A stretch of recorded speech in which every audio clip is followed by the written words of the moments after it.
नमस्कार, मी शिर्डी इथून पत्रकार सतीश वैजापूरकर बोलतो आहे। टक्के टोनपे मध्ये आपलं स्वागत आहे। आज खासदार शरद पवार यांच्या नेतृत्वाखालच्या राष्ट्रवादी काँग्रेसचं मंथन शिबिराचा शिर्डीतल्या मंथन शिबिराचा पहिला दिवस आज पार पडला।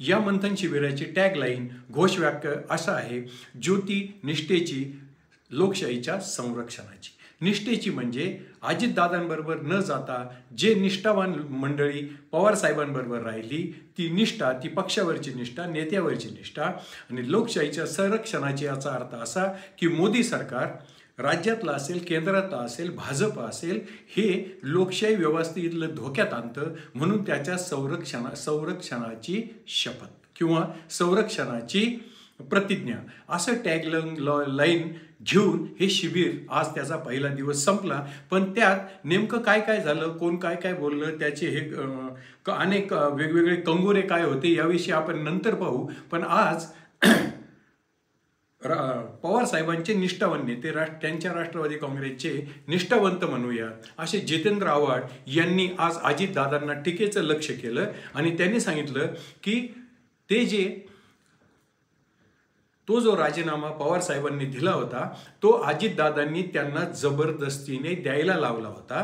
अजितदादांनी पवारांचा राजीनामा जबरदस्तीने घेतला होता। मी त्याला विरोध केला तर ते मला म्हणाले, ए गबरे, आपल्याला सुप्रियाताईंना अध्यक्ष करायचे आहे।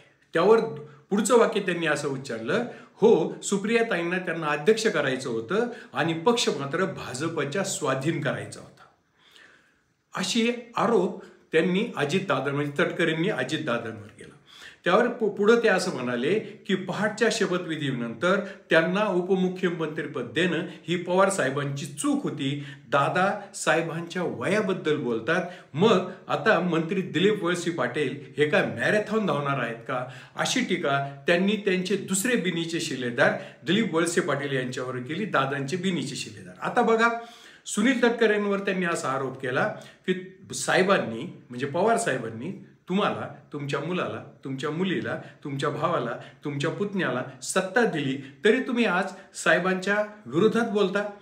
तुमच्या आमदारांच्या मतदारसंघात जेव्हा साहेब प्रचाराला जातील तेव्हा तुमच्या मागे किती लोक निवडून येतील किंवा किती आमदार निवडून येतील याचे आकडे मोजा।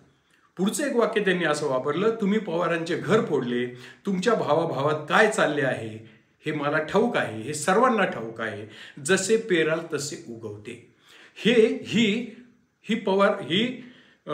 तटकरे आपल्या आज आव्हाडांनी ही जी केलेली विधानं आहेत तिचं जर विश्लेषण करायचं ठरलं तर बोलण्याच्या ओघात ते बोलून गेले। मलंगडावर मुख्यमंत्री एकनाथ शिंदे यांनी जे बोलले ती स्क्रिप्ट दुसरीच कुणीतरी लिहून दिली होती।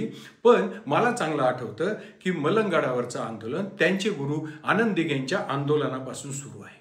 भुजबळांना सुद्धा त्यांनी भुजबळांवर सुद्धा आरोप केला, तुम्ही ओबीसींचे नेते म्हणावता आणि दुसऱ्यांनी दिलेली स्क्रिप्ट वाचून दाखवता, अशी टीका त्यांनी भुजबळांवर सुद्धा केली। आणि प्रफुल्ल पटेलाबद्दल तर ते असं म्हणाले की तुम्ही आपल्या तटकरेंबद्दल ते असंही म्हणाले, तुम्ही पवारांचे घर फोडले, आता तुमच्या भावाभावात काय चालले जागाशी मी सांगितलं ते सर्वांना ठाऊक आहे।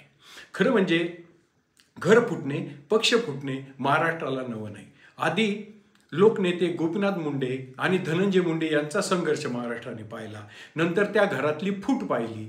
आता या विद्यमान परिस्थितीमध्ये पवार घराण्यातल्या दोन नेत्यातली फूट आपण सगळे पाहतो आहोत आणि त्याचे पडसाद या शिबिरात उमटत आहेत। आव्हाडांनी पवार साहेबांची बाजू जोरदार मांडली आणि अजितदादांना टीकेचं लक्ष केलं आहे। पण हे टीकेचं लक्ष करताना त्यांनी जो गौप्यस्फोट केला की पवार साहेबांचा दादांनी राजीनामा जबरदस्तीने घेतला होता आणि तो आमच्यासारख्या मंडळींनी म्हणजे तो मागं घेण्यासाठी ज्यांनी महत्त्वाची भूमिका पार पडली त्यात मी होतो आणि मी पवारांचा आजही, कालही होतो, आजही आहे, मी निष्ठावंतांपैकी आहे। म्हणजे ही जी टॅगलाईन होती की सुरुवातीला होते की सुरुवात ही निष्ठेपासून आणि नंतर लोकशाहीच्या संरक्षणापर्यंत.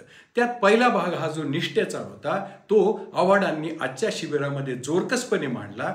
त्याचं मी केलेलं विश्लेषण, थोडक्यात केलेलं वर्णन आपणास आवडलं असेल तर माझं टक्के टोनपे हे चॅनल सबस्क्राईब करा, लाईक करा, शेअर करा.